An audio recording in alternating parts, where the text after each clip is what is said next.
o'rgangan bo'ldik. Alloh subhanahu va taolo eshitgan ma'ruzamizga amal qilishni hammamizga tavfiq bergan bo'lsin.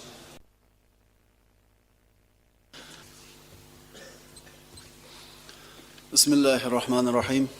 Alhamdulillahi robbil alamin va la aqibatu lil muttaqin. Wassalatu wassalamu ala sayyidina Muhammad va ala alihi va ashabihi ajma'in. Amma ba'd, assalomu alaykum va rahmatullohi va barakatuh. Alloh azza va jalla ushbu sayyidor yom kuni barchamizga barakotli qilgan bo'lsin. Payg'ambar sollallohu alayhi vasallamning laysa minna, ya'ni bizdan emas mavzusida aytilgan bir qancha hadislar bor. Shuni inshaalloh bugun 4-dars ekan davom etkazgan bo'lamiz. Payg'ambarimiz sollallohu alayhi vasallam bir necha hadislarida laysa minna yoki laysa minni deb boshlaganlar.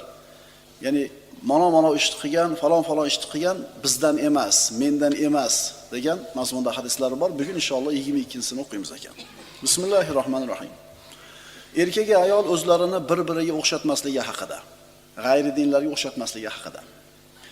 Erkak erkakka o'xshab yurish kerak, ayol ayolga o'xshab yurishi kerak. Erkakda ham o'zining o'rni bor, ayolda ham o'zining o'rni bor. Endi ayrim holatlarda guvohi bo'lib qolamiz. Erkaklarni ayrimlari katta shaharlarda o'zini tutishi, kiyinishi, gapirishlari, yurishtirishi, qilg'ilari xotinlarnikiga o'xshatayotganligini ko'ramiz.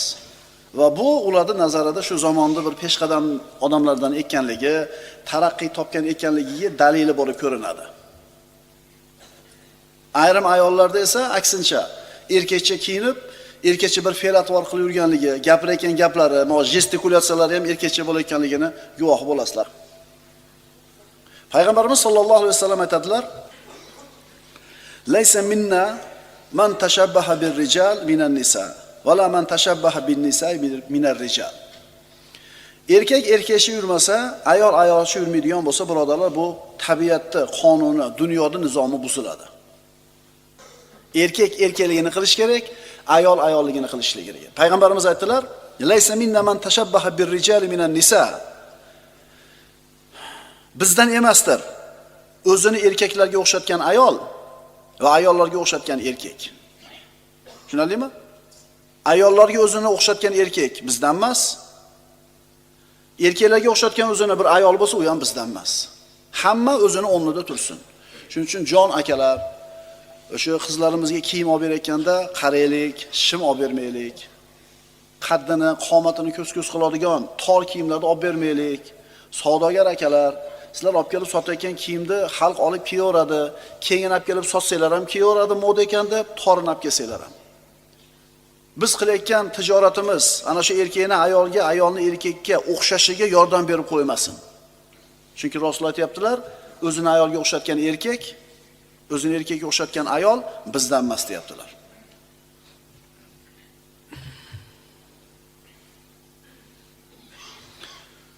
Musulmon kishini urf-odati, qadriyati o'ziga xos bo'lishi kerak, boshqa din vakillariga ko'r-ko'rona taqlid qilmasligi kerak. Boya aytayotganimizdek, shuda zo'r maqol keladi. Laylayda yurishini o'xshataman deb Olaxonat o'zini paxotkasini yo'qotib qo'ygan ekan. Laylayda yurishini o'xshataman deb Olaxonat o'zini paxotkasini o'zgartirib qo'ygan, yo'qotib qo'ygan ekan. Bilasizlar, beo'xshov yuradi Olaxonat, bilasizlar? Chimchiqdiki yarashadi o'ziga, boshqalarniki, lekin Olaxonatda yurishi beo'xshov. Shuning uchun biz unaqa g'arbdan, sharqdan kelayotgan urf-odatlarga taqlid qilishimizning hojati yo'q, bizga keragi yo'q. Bavul qilib kelib turib qo'lini yuvmaydigan xalq, bavul qilib turib qo'lini yuvmasdan ovqat yeydigan xalq qanday qilib bizga etikani, madaniyatni, kulturani o'rgatadi? O'tirib ovqatini ham yeb ketaveradi, mashinasini ham minib ketaveradi. Shulardan o'rganamizmi? Kim bulardan o'rganadi? O'zini kimligini bilmagan, dinini, o'zini, ummatni kim ekanligini tanimagan odam erchiydi o'shalarga. Hatto oilasida shu g'ayri dinlar tilida gaplashishni, madaniyat taraqqiyot deb biladi. To'g'rimi? Payg'ambarimiz aytadilar sollallohu alayhi vasallam: "Laysa minna man tashabbaha bi g'ayrina." Bizdan boshqalarga o'zini o'xshatgan kishi bizdan emas. "Va la tashabbahu bil yahud va la bin nasara." Yahudi va nasroniylarga o'zingizlarni o'xshatmanglar. Nimalarimiz bor hozir endi o'xshatayotgan. Zakisimiz o'xshaydimi? O'xshaydi. Yana nimalarimiz o'xshaydi? Erkak ayol o'rtaga chiqib olib o'yinga tushishimiz o'xshaydimi? O'xshaydi. Tug'ilgan kunlarda shampu dashimiz o'xshaydimi? O'xshaydi. Yo'q emas, ishimizda ehtimol o'sha odamlar shampu datadigan, 60 ga kirgan buvasiga 60 ta 4 ta rasvo qiladida. Ha, u 4 ta tug'ilgan kundan boshqa payt yesa ham bo'laveradi. Nima demadinglar? Meni tug'ib katta qilganingizga mana sizga bayramda turib onasiga yoki otasiga bir bayram qilib bersak bo'ladi, albatta tug'ilgan kun qilmasdan, hali ashulasini aytmasdan. Payg'ambarimiz aytayaptilar, Nasroniy va Yahudiylarga o'zingizlarni o'xshatmanglar deyaptilar. Rasululloh sallallohu alayhi vasallam. So'raydi o'zingizdan. Menda shu narsa bormi, yo'qmi deb. Agar bo'lsa, buni o'zgartiraylik. Chunki Rasululloh aytayaptilar, mendan emas bu kishi. Agar Yahudiyga, Nasroniyga o'zini nima qilsa, o'xshatsa. Biz xohlaymizmi, xohlamaymizmi, mana zombi yashik bor uyimizdagi. Zombi yashik boshqa gap deb bo'lmaydi buni. Bizni zombirovat qiladi. Shular nimani desa, shunday oladigan bo'lib qoldik. Jon akalar, jon ukalar, u yerdagi hamma aytilayotgan narsani olib bo'lmaydi. Chunki u ayrim odamlarga ta'sir o'tkazishlik asbobi ekan. Mana aqli bor odam bundan topib oladi. Mana shu yerda yolg'on gapirdi deydi.